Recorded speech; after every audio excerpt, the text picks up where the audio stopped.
Thank you. Good evening.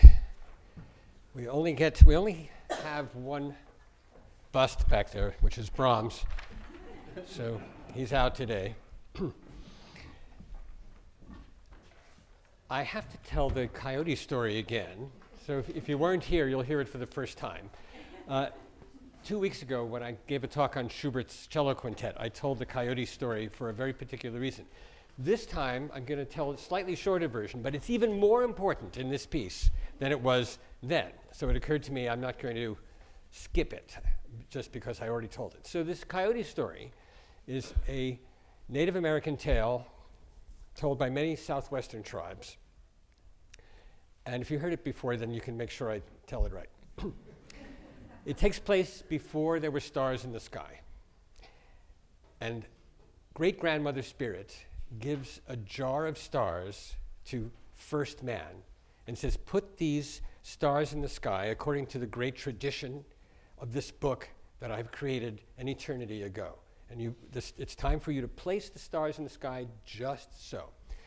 So first man takes it very seriously. He has the book. He studies it carefully. He places the stars in the sky very, very carefully. And while he's doing this, Coyote comes along, of course, the trickster. And Coyote says, what are you doing? And first man says, Coyote, don't bother me. I'm doing something very serious here. I'm putting the stars in the sky according to the great book, the tradition that was created by the great-grandmother spirit. Don't mess this up, Coyote. And Coyote says, yeah, why do you have to do it like that? Just throw them anywhere you want. They'll look fantastic. And they wrestle back and forth. Coyote gets the jar of stars and throws them around wildly, passionately. And first man says, Coyote, you're making chaos. And Coyote says, you call it chaos. I call it beauty. Right, so there's that story again.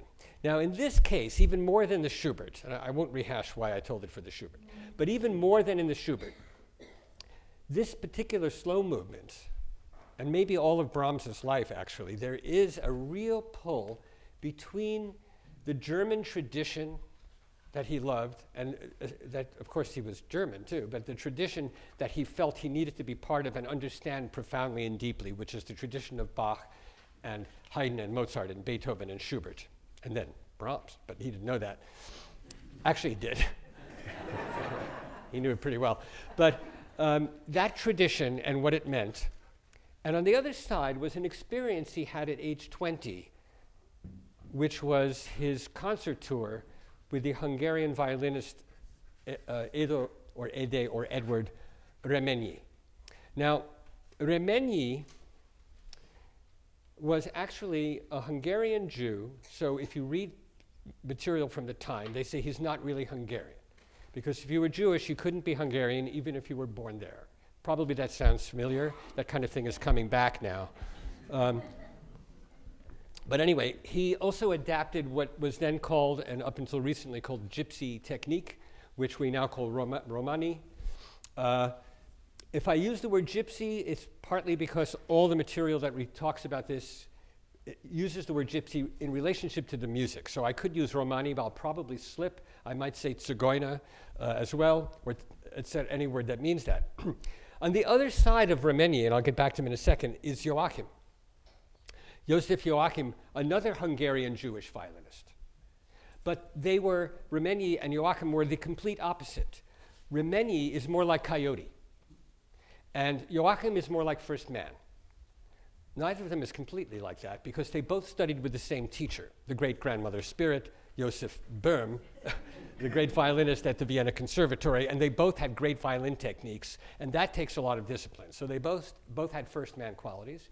They both were Hungarian, and they both knew what they thought of as gypsy music, and I'll explain why they were not quite right, although they probably knew that, but historians are not sure.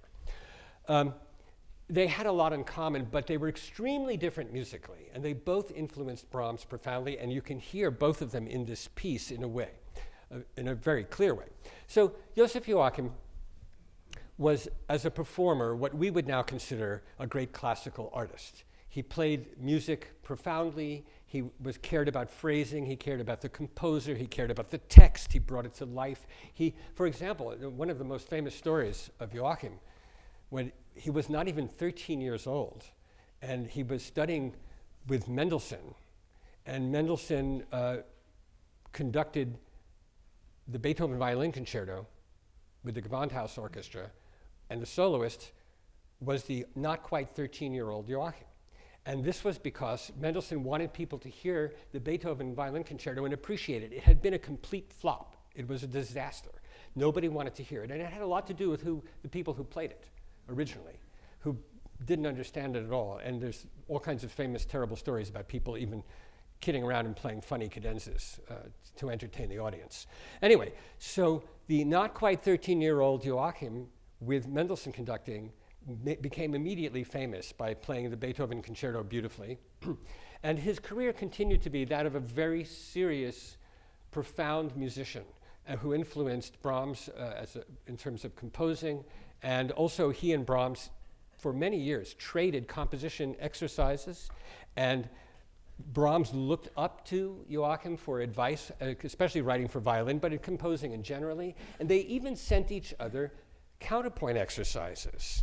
And they would do each other's exercises. They were very serious about the art and the craft, and they trusted each other completely. The only other person, I guess the only other two people Brahms completely trusted later were Clara Schumann and Robert Schumann. Now, he met Clara and Robert Schumann through Joachim. So back to the concert tour with Remenyi. So Remenyi was maybe 23 when Brahms was 20, and they went on this tour around Europe. Remenyi was already famous. And they did play Beethoven sonatas and Vieuxtemps concerti with Brahms at the keyboard. But most of what they played was improvised so-called gypsy music. What it really was mostly tunes made up by Remenyi and also tunes written by other composers. They were not folk music, but they were played in the style of the Tsigan violinist, of the Romani violinist. And Brahms had no music for this. So Brahms was kind of like what we think of as a jazz pianist at that point, because what they did is they would go to the hotel room on the tour, and Remenyi would play tunes for Brahms and say, this is what we're going to play tomorrow. And Brahms didn't even have a piano with him. He just listened to the tunes, and then they would go out there, and Brahms would improvise the accompaniments. Apparently, when it came to the Beethoven sonatas, Remenyi wasn't that serious. He didn't learn them that well, although he could have. He was really excited to play these Romani pieces. Well, he also took Brahms to meet Liszt. And so Brahms sat there. He stayed with Liszt for 3 weeks. And while he stayed at Liszt's house for 3 weeks, he heard all of Liszt's sycophants and all the people who loved him and idolized him, and all wrote exactly like him or tried to, and all tried to play the piano like him. Brahms was deeply, deeply impressed with Liszt's piano playing, but not with the music, because he found it too flamboyant, and he was beginning to also get tired of Remenyi, because he was more like Joachim. So when Joachim then took him to meet the Schumanns, that's when his life changed, and he realized who he was, that he needed to be a balanced first man in Coyote, not quite so Coyote. So Remenyi continued to be a very wild guy, and he did serve in the Hungarian army against the Austrians in 1848 in the failed revolution. And then he was exiled and had to come to the United States. And he lived in New York for a while, and he was only here for a short time, and then he was given amnesty and went back and lived again in Europe. He died in San Francisco on stage while playing, which is something that he had said he wanted to do. He said, I want to die with a violin in my hands and hopefully playing a concert. And that's what happened. So very, very different from Joachim, who never said things like that and lived much, much longer. And so the beginning of this piece, oh, by the way, another thing about Joachim. Joachim was a first cousin of Fanny Wittgenstein, or Wittgenstein, depending if you pronounce it correctly or not.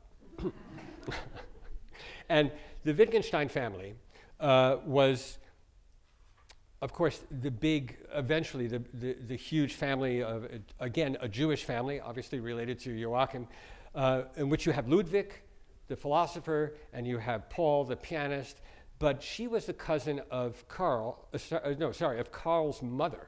So this is Carl, the industrialist's mother, was a cousin of Joachim. I mention that partly because this piece, the Clarinet Quintet, was given its first reading in the home of the Wittgenstein family, because they established a kind of soiree situation, and their room, Brahms said, I want to hear this Clarinet Quintet in a small room before it's played in a concert hall. Well, their small room is as big as this. We know because there are, many people have been there. I've seen photographs of it, and there are two grand pianos next to each other, not next to each other this way, but facing each other with the keyboards facing each other. And it's almost like this. And they had a lot of music there, and Brahms would listen to his music and then walk off into the corner where there was a library and read while other things were being performed. All right, so now we're going to get to this piece. But we have to tell one more story, and I'm sure Romie is wondering if her reed is still wet. But the other story that is important before we get started is that the reason Brahms wrote this piece, and this is a very famous tale, is that he had actually decided to stop composing. He was 57. He thought, I'm done, nothing else to write. And then he heard Richard Mühlfeld, fabulous clarinetist who had been a violinist first and taught himself to play the clarinet. That's the story.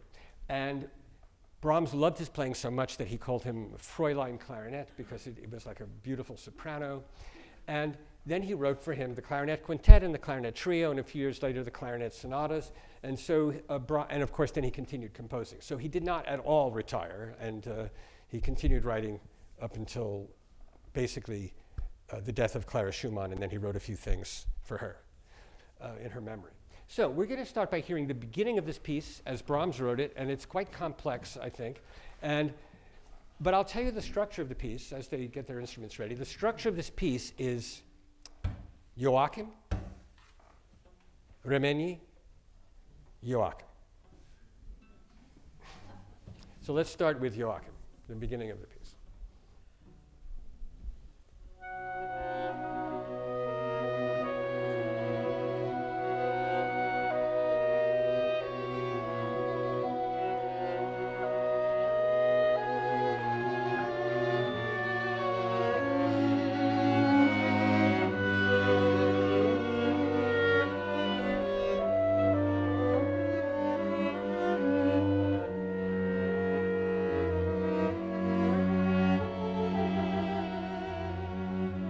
Thank you.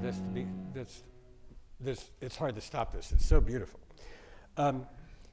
It's a very thick texture. It's a very complex texture.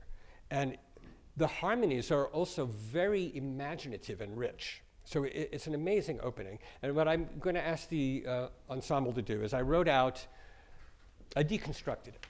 So first you're going to hear it in its simplest form of just the melody and the clarinet and the harmonies without all of that moving counterpoint. And we're going to take our mutes off because it makes it even easier to hear. You can keep your mutes on, especially at home.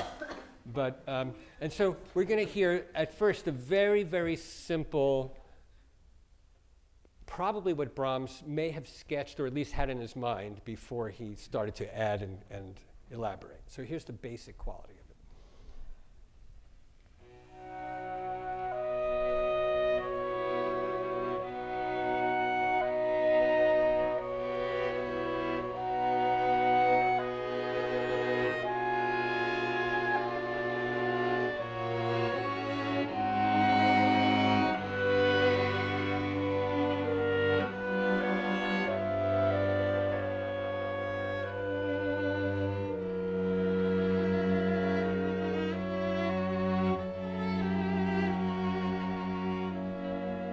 Now, there's nothing wrong with that the way it is. Obviously, it's quite beautiful, but Brahms would not be happy with something that's that straightforward because one of his greatest contributions and an obsession of his was rhythmic, and with the rhythmic complexity, a harmonic give and take around the rhythmic complexity. So he needs to layer things. So the next version you're going to hear, we've added back just the triplets. But maybe can we hear without the clarinet?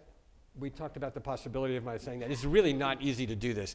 So this is now not what Brahms wrote. This is still simplified, but you're going to hear some triplets being like that make it slightly more complex without the tune.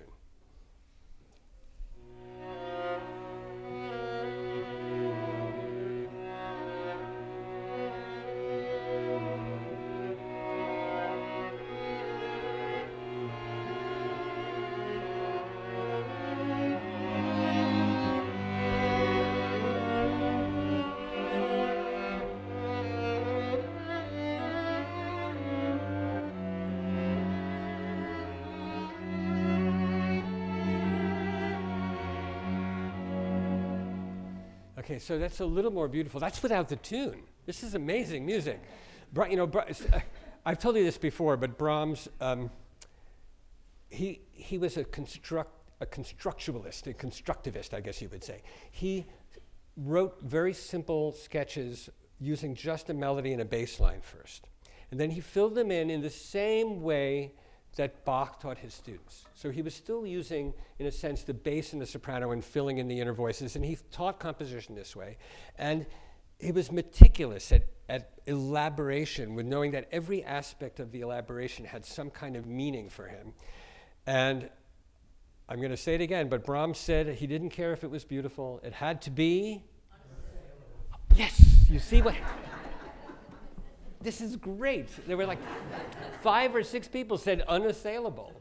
So either you've come to too many lectures, or I've said it too many times, or something is just fantastic. Okay.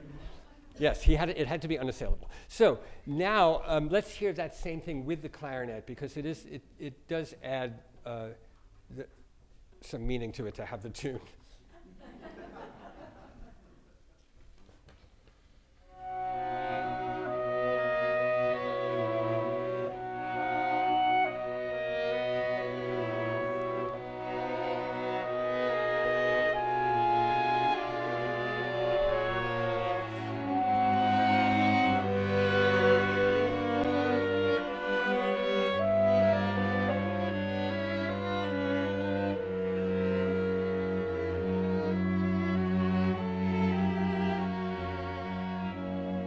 Now, that's still nowhere near what he wrote.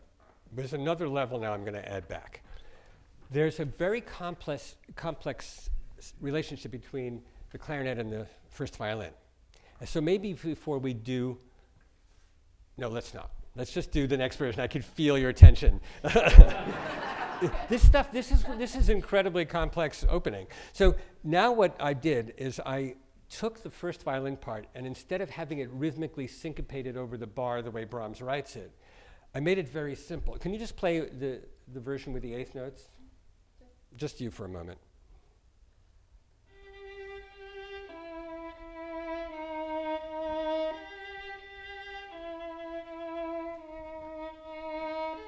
Okay, now this is the simple rhythmic version of moving eighth notes, which Brahms makes more complicated. So let's hear, without clarinet for a moment, the strings, and maybe play the first violin part a little bit louder than everybody else, because they have sort of done their thing. So let's...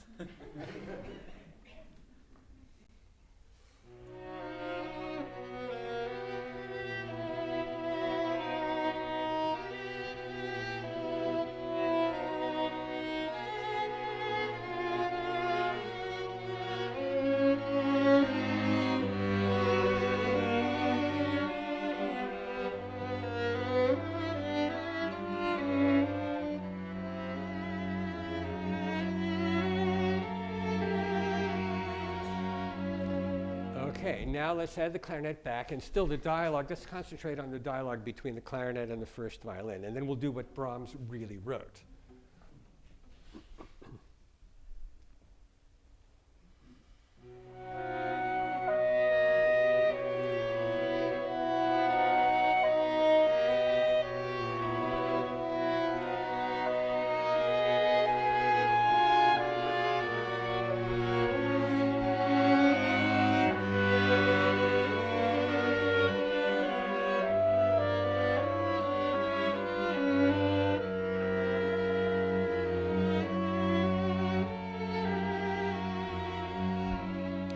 Okay, now the only change, and we're going to now get to the level of what Brahms actually wrote, is that instead of repeated this kind of, it's all off the bar, so it's quite unstable sounding. So let's hear the way Brahms wrote it, the real thing.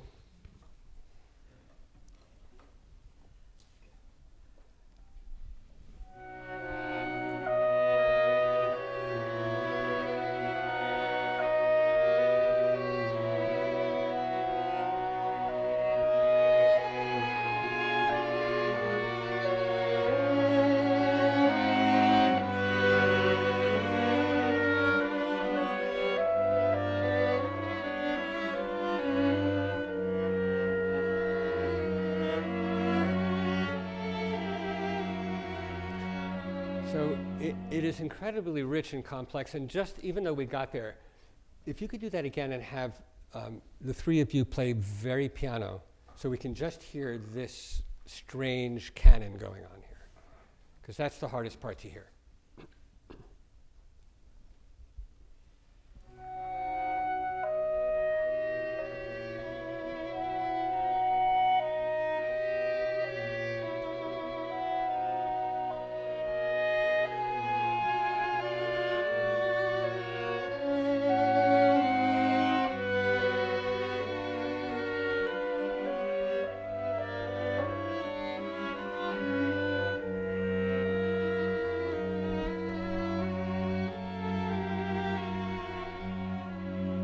Okay, is it becoming more and more clear? It really is like a simple chorale, which then blossoms open with this complex, destabilizing twos against threes rhythmically, and also the harmonic aspect. Now, I'm going to go back and discuss the chords after we do one more thing to make it really clear.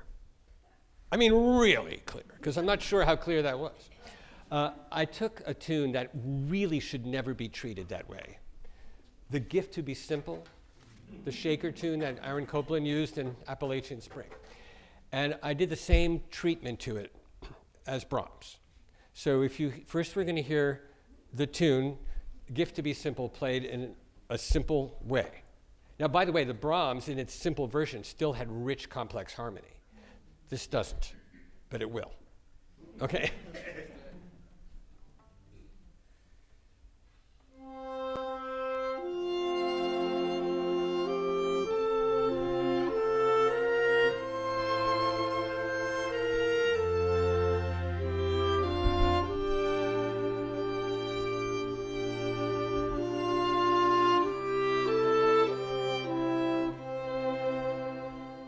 Okay, that's all we need for this.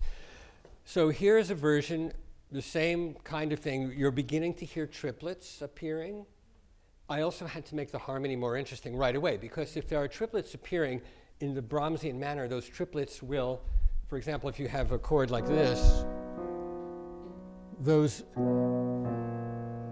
will be non-harmonic tones. They will not fit in the chord. So we're doing the same kind of thing here. Here we go.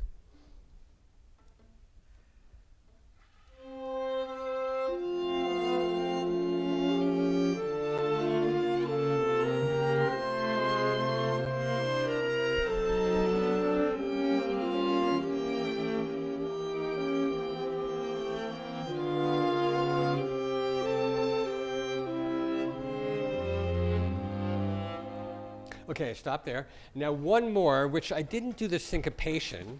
Instead, I did some more enriching of the harmony and a couple of little humorous things. Okay.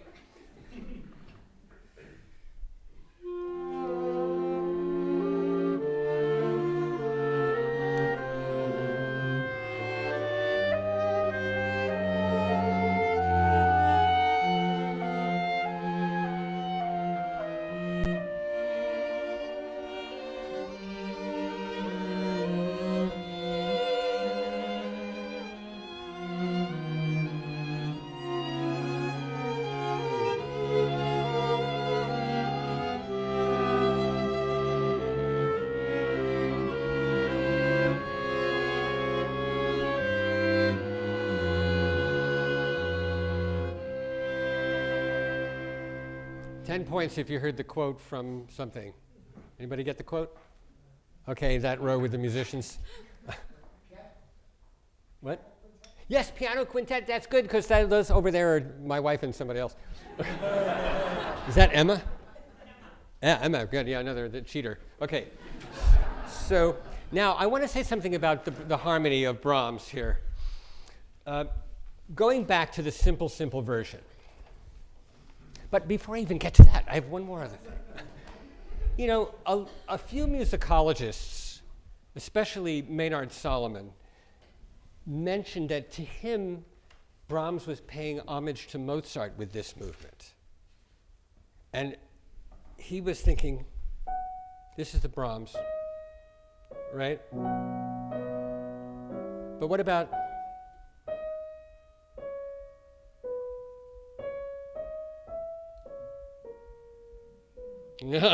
So Brahms would have done.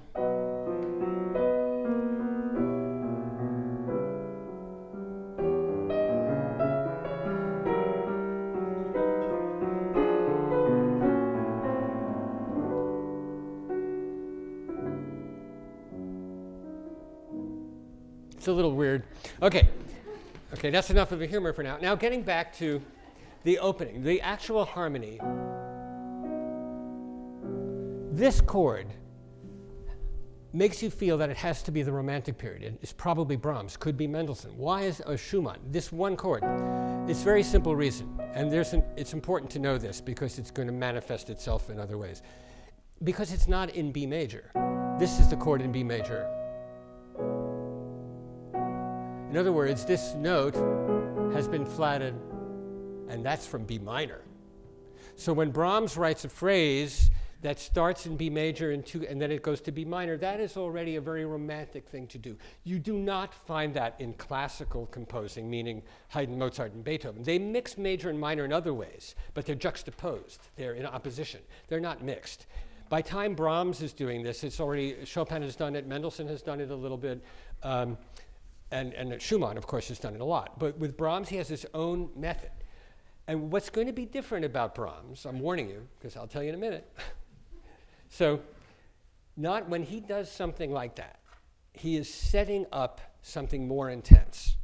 Because Brahms, which is something he learned from Beethoven, he never does something just because it's nice to do or sounds good. It also has to mean something later. That's a different approach. So, here we go. This happens twice, harmonically. This is the note. And then the chord progression does this.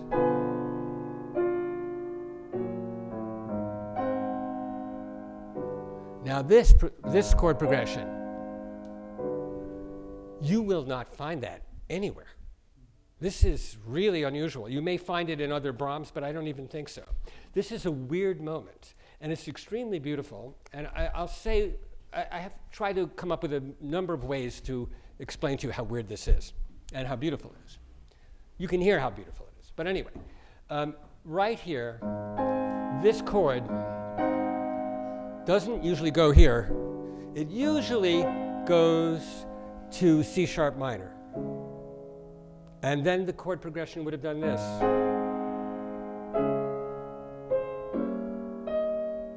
Sorry, let me do that again.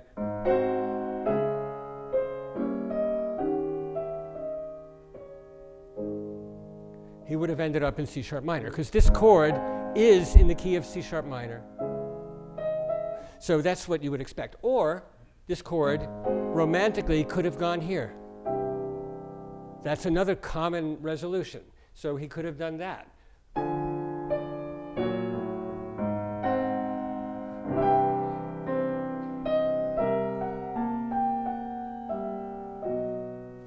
And then he would have been in E major. So those are the two beautiful, normal, romantic things. One is this simple resolution, the way anybody would have done it. The next is more romantic, the way Schumann might have done it. What Brahms has done is set up this chord progression that is so strange by planting all the notes that you're going to hear in that chord ahead of time. You ready? If this is interesting to you, you should get a doctorate in music. We'll be handing them on the way out. Yes, okay. So this chord, I'll just tell you the name of it is G major 7. Does it have anything to do with the key we're in, which is B? Well, if you lower this, then it does. It does. But it's a faraway chord. It's a distant chord. It's that German augmented sixth chord. So when Brahms didn't do this, and by the way, you don't have to follow every detail. It's the emotional concepts. Okay. So when he didn't do this, he went to a chord that would eventually do that. In other words, he didn't do this extraordinary German sixth to C major, but he went to a chord that will become a German sixth back in B. So he did this strange inversion. The closest thing to this is in Dichterliebe by Schumann. What's important to appreciate is that harmony, which is in many ways a very simple concept. If things function, they resolve to each other. Dissonances resolve. Composers expand the harmonic palette by coming up with an unusual resolution, or by taking a chord and giving us something completely surprising. But if the composer is interested in tradition, the way Brahms is, any surprise will somehow have underneath it an explanation that gives it a traditional backbone. So what we're talking about here, or at least I am, is this chord that has two very serious normal resolutions, going to an extraordinary resolution, which then is able to go to a common place. But let me show you how he sets this up. You all better pay attention to this part. Okay, all right. So right here, this chord has in it a G natural, a B, and a D, and then this resolves to an F. These, or an E sharp. These notes, only one of these four notes is in the key that we're in, B major. So what I'm about to tell you is that Brahms set up a G for us and a D and a B ahead of time. All of them are not in G major, but they're all planted in the harmony before, and then they arrive together. Do you see the concept? The concept is foreshadowing each little thing in a different harmony, and then they come together.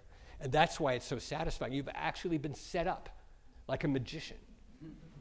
You've been set, and I'll show you how it works. So the first thing, that G, that's the one we talked about. It should be a G sharp, but it's a G, so it's in your mind. Hold on to the G.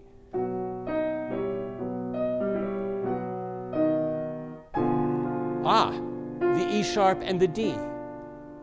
Now we have the G, the D, and the E sharp. That's all we need because the B belongs there. So this chord, set it up so that when this happens, it's shocking, but we've been prepared. Now, prepared is actually a word in composition and theory, in music. Prepared means that you have actually an inkling of what's going to happen. It's called preparing a dissonance. An unprepared dissonance is considered a shock. Unprepared dissonances were not allowed in Renaissance, let's say Palestrina-style counterpoint. So let's say you're taking a class in Palestrina-style counterpoint. You manage to stay awake to the end of the class. You go home with your homework and species counterpoint. You have no idea what they're talking about. I can't find a single piece of music that actually sticks to those rules, but there it is. And then you try to do the homework, and it works out because you prepared every single thing. And then you find out that all the best parts of music are unprepared. So it's good you slept through it. Okay. Now, let's move on to another section of incredible harmonic writing. And then we're going to get to the Gypsy part. You can see why this thing that I've described, but you don't have to actually get the details, the complexity, the richness of it, the sense of tradition, the innovation combined with craft. That's the message. It's just like when I go to a science lecture and I walk out, I understand everything until someone says, "What was that?" I go, oh. Anyway, but you get the point. Okay, so letter A, which is bar 24, 25, 26, 27. Here, the opening idea is explored in shorter phrases. And again, it's harmonically very rich. Let's hear that.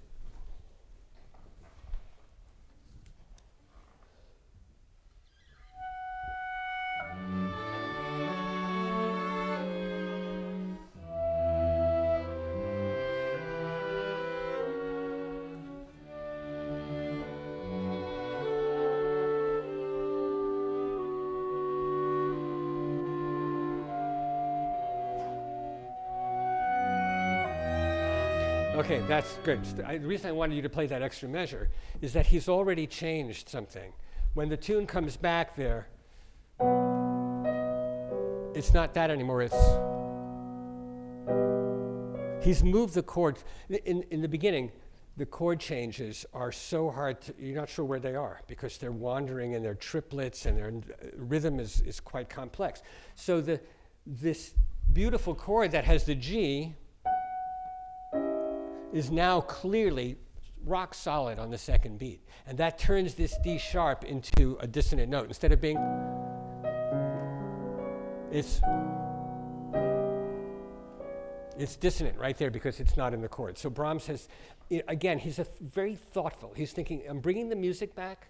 I'm going to change the structure of the harmony a little bit. I can adjust which notes are dissonant, just so that it's always fresh and always sounds somewhat spontaneous. Now, this little progression that you just heard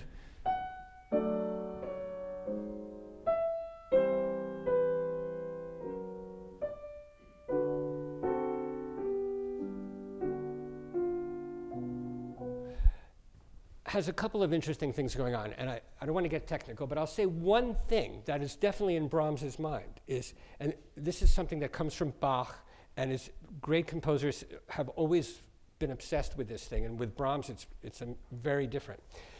A single note in a different context, how many ways can you present a note so that it sounds fresh and new and strange? Well, if you think of it this way, that note is a B sharp that is a little bit surprising, and then it comes back here. So I would try to hold on to this note. We hear it three different ways, and this is all I'm going to say about this, but this is at the crux of what could be a 3-hour analysis. But this is the point. This B sharp, which changes the key to this, but it doesn't go there. Instead, that becomes the next chord. Ah. And then it's down here as a new part of a new harmony again. So the notes, the note C or B sharp is played 3 times, once in each of these little phrases. And the first time it's a B sharp in a key that it doesn't go to. The second time it's a C natural, but it leaves the key immediately. And the third time it's the 7th of a key that we finally resolve in. Well, but not for long. So that, again, is this incredible ear of Brahms to find a new way to think of harmony. Remember that Schoenberg's Verklärte Nacht is only 7 or 8 years after this. So what are we talking about? So we're talking about the fact that Brahms was extremely traditional, but could do it because he could find new ways of writing harmony that did not take us into another era. Scriabin, Mahler, Debussy, they were all basically around, beginning their music around the time that Brahms was near the end of his writing. So that's a weird thought. You know, that music was changing drastically, and Brahms was considered extremely old-fashioned until many years later when Schoenberg looked at it and said, you know, Brahms is my greatest inspiration because he rethought music. He held onto it in a traditionalist way, so he was conservative in that respect because he was interested in continuing Schubert and Schumann, and thereby Beethoven, and thereby Bach. But at the same time as he could come up with harmonic progressions that made Wagner look like a simpleton, actually. Really. Because with Wagner, it all had to do with unresolved concepts. What Brahms was able to redefine traditional harmony so that it was unique, like what I just showed you, with every phrase has a new version of a note. It's so amazing. Okay, now, I think what we need to do is get to the Gypsy part, and I could call it Romani part. We could call it the Remeni part. It starts with, typically in the style, it starts with a recitative. The clarinet starts to become freer and freer, and then it really opens up. Now, what makes this Gypsy? Well, first let's hear some of it, and then I'll tell you. Let's start right at the key change, bar 42. 42, is that right? 37, 38, 39, 40, 41, is that right? Key change there? Yes. Yeah.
Okay, great, thank you. Thank you. Now, probably if you've heard certain kinds of Romanish improvisational music, you can see the reference. He doesn't go all the way because it's all written out in great detail, but he's referring to a couple of things. One is the cimbalom. Now, interestingly, a gypsy band, a typical kind of Brahms's time, could have had all of these instruments plus a cimbalom. There were string quartets with clarinet and cimbalom, which a cimbalom is like, it's like a dulcimer. You know, you've got two little hammers and you're hitting strings. And it's a sound that Schubert used a lot. For example, the opening of the Fantasy for Violin, I just noticed I have a Russian edition, so I say, what is the name of this piece? But a Fantasy for Violin and Piano, it starts like this. And then eventually,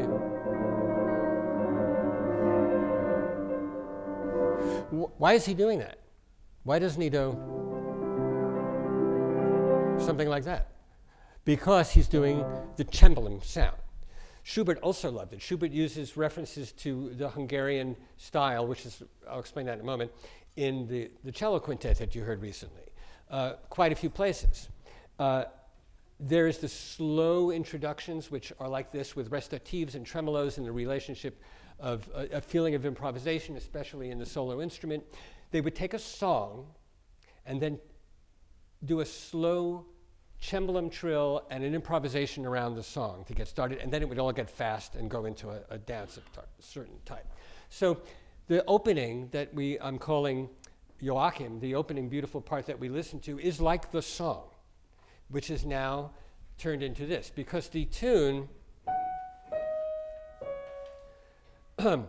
is the same in minor. Instead of going, it's but ornamented, right? It's the same exact tune in minor and highly ornamented. There's a word, a Hungarian word, hallgató, which might actually be a Romanish word, that means to be listened to. And it means at least two things. One is a student should be listening to the teacher. So that's a hallgató situation. But it also means music that is not for dancing, it's for listening. There's like, it may seem like an obvious thing, but those are the two big divisions in a lot of cultures: music for dancing, music for listening. So the hallgató is a slow, what's called lassú, which means basically slow, improvisatory hallgató, which is what this is based on. Let me give you an idea of, what Brahms is doing, though, is very controlled. It's extremely beautiful, and it refers to the Romani quality. But he doesn't let them loose. Like a composer today might write a very detailed opening and then let people improvise in the middle of this, perhaps. Brahms would, of course, never do that, because he chose every single note very, very carefully, and there's a lot of compositional decision in even the most improvisatory sounding thing. The general feel of an actual improv from that time was a lot looser. So I'm going to take a tune let me just get rid of all this for a second. Okay, let's take Somewhere Over the Rainbow. I use it a lot here because it gives it continuity. It's not the only tune I know. And let's put it in a minor key and do a Romanish kind of thing like this. So first you have the cimbalom.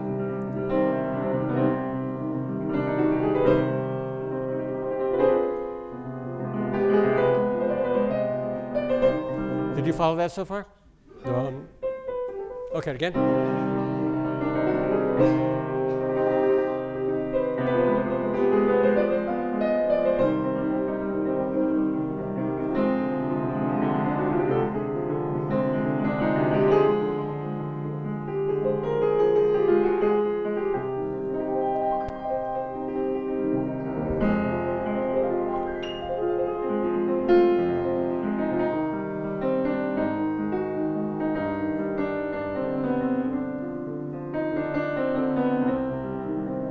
That's the idea. So it's a big, crazy scene with and it's free, and it's all in the G string, except I don't have it. G string. You want to? Okay. So, but that's the basic idea. So this is the Romani craziness that Joachim would not ever do that because it's too messy, So now there's another incredibly gorgeous moment, which I think we have time to look at, and then two more beautiful moments. 74.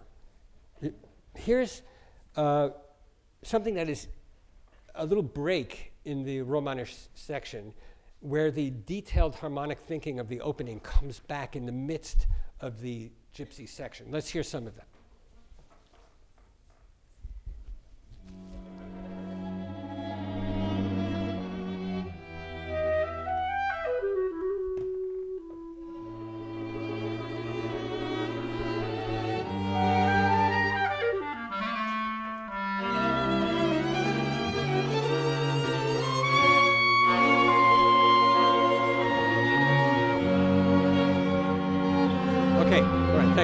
Thank you. So that little section before it exploded is harmonically incredibly complex, and it sticks out of the Romanish section.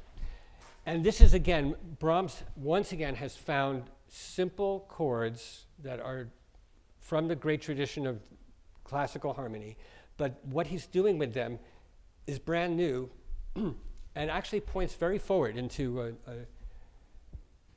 some 20th century thinking. So first, we get this, and then,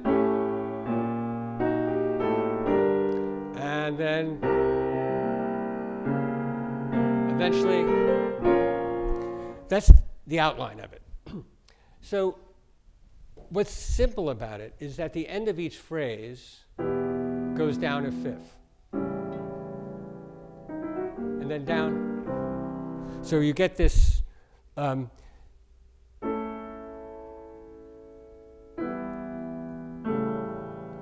skipping things in order to do this. What's weird about it is that the keys that he lands on are these keys. Next phrase ends on, next phrase ends on.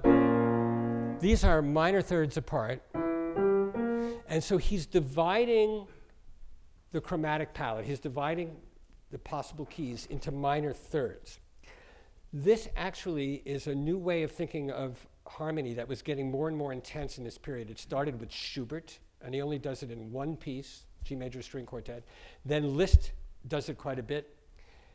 Here's an example of Brahms doing it. It ends up becoming the octatonic scale, which is a scale used by Rimsky-Korsakov and then Stravinsky and jazz players, etc. In other words, it's heading towards dividing the 12 notes that we've got into not, but more into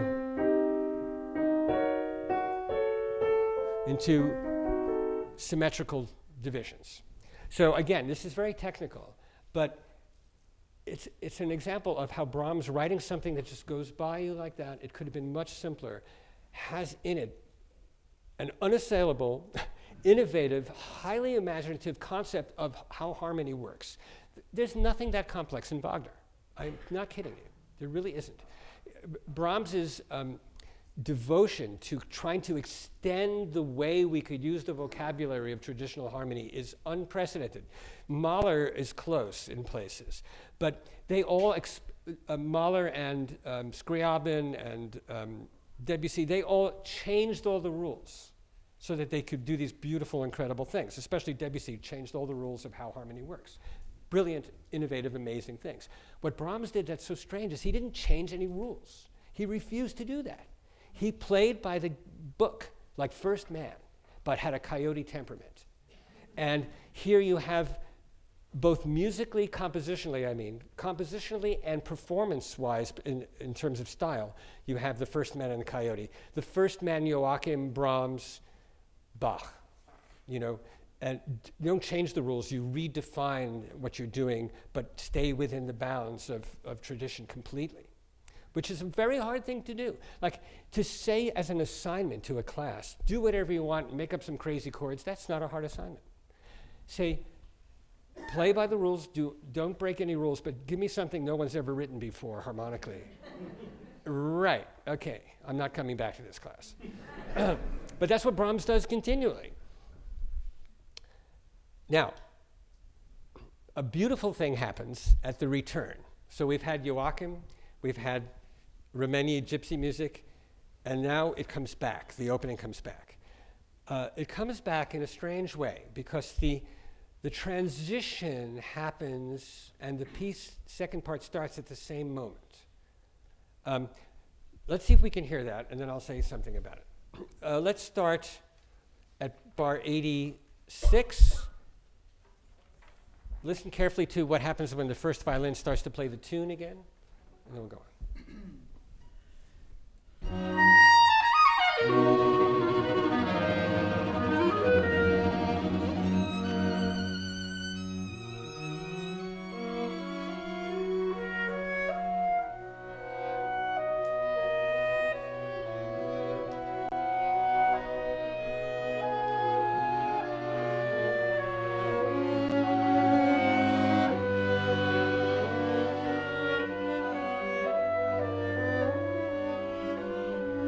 Now, what happens there is when the first violin plays this, that's the tune has returned, but they're not playing any of the right accompaniment at all. They're still in the old mode. They're still, can you play just that bar? And they're also in the wrong time signature. They're still like moving out of the gypsy world. It's a transitional bar that brings in the tune. Let's try that again.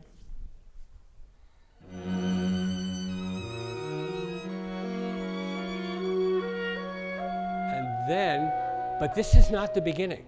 This is the second bar of the music. In other words, Brahms, he started the piece with a repeated bar. Can you play the beginning of the actual movement with the way it's written? You'll hear the same thing twice.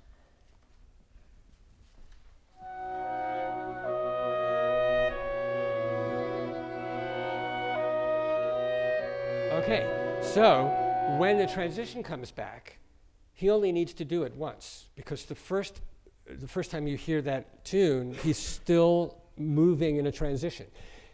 This is like a nice image for it is something Brahms never saw, which is a dissolve in a cinema.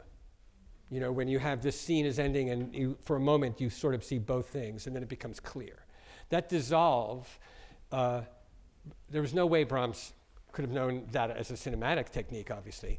But what's interesting is that Beethoven had already foreshadowed a lot of cinematic techniques, if you think about it this way, that he, and I'm using that as a metaphor, obviously, that Beethoven would cut and paste things together. It's something that Stravinsky would later do a lot. Like in the Heilige Dankesang, Opus 132, there are passages that interrupt each other like two separate scenes in a movie. Because you see this scene, and then you see that scene, and your mind is fine with that. It makes no sense. But, how do we get from here to there? You don't worry about it. It's fine. You know where you are. These people are here, these people are there, and it goes back and forth. Well, Beethoven does that in the Heilige Dankesang and in some other pieces and piano sonatas, etc.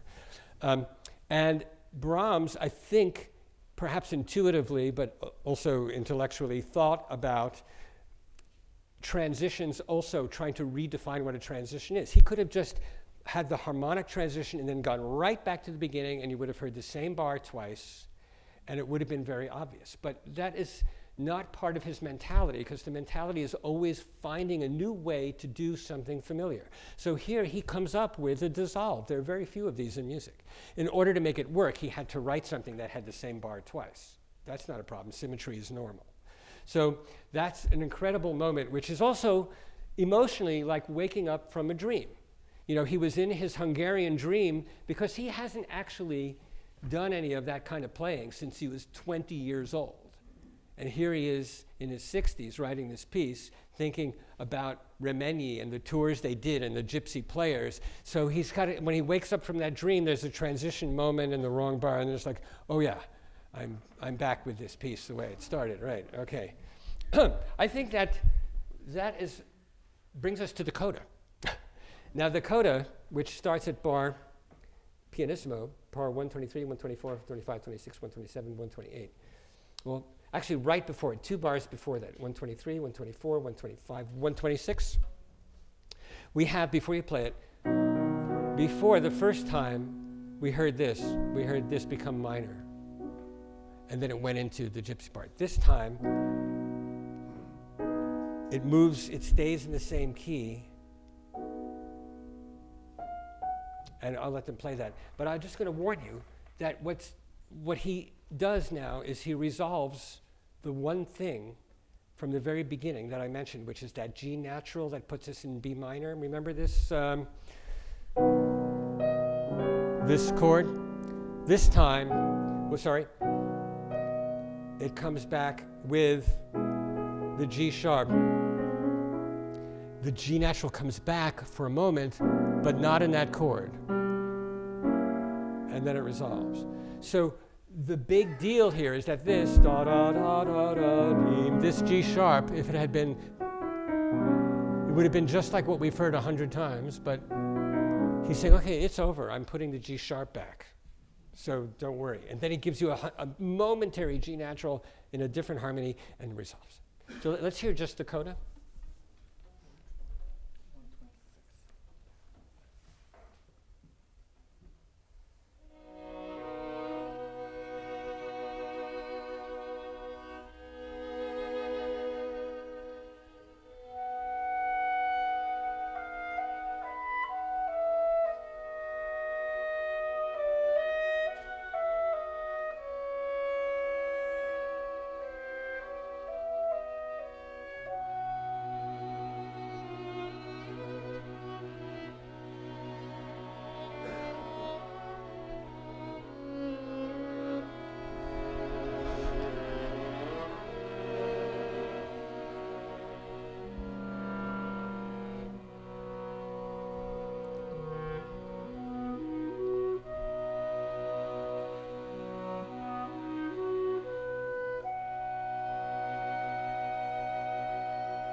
Well, we gave away the ending, but anyway. Now, it might be just a touch over our time limit, but we're going to hear this in slow movement. I'm sure you're not going to walk out on this. Let me just reposition. You want him over here? David, you want him over there? Okay. This is not easy. Okay. How about it? We want him right in the middle? All right. All right. Okay. Well, he could look. You want him to look at you? Yes. No, oh, this way. Okay. All right. There we go. All right. Remember, coyote, Joachim, Remeni,